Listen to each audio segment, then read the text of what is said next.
What's up, guys? So today I'm just changing an air cabin filter on the car I'm selling. It's a 16 Dodge Caravan. You open the glove box, here's like a little small pin you gotta move back with your two hands. See? It moves back and you push it in. Now it's released. You move this side in. Move this side in. And you gotta put it back in. See, this is your like a slow opening thing. It goes on the side.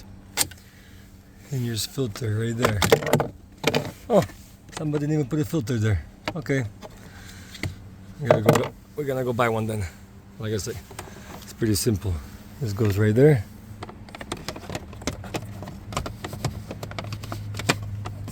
Bam. Now when you put it back in, you pull this, put it back in the hole right there.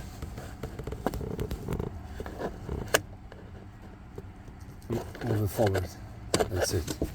And then simply just push this in one at a time. And that's how easy this is. Change your cabin filters, guys and ladies.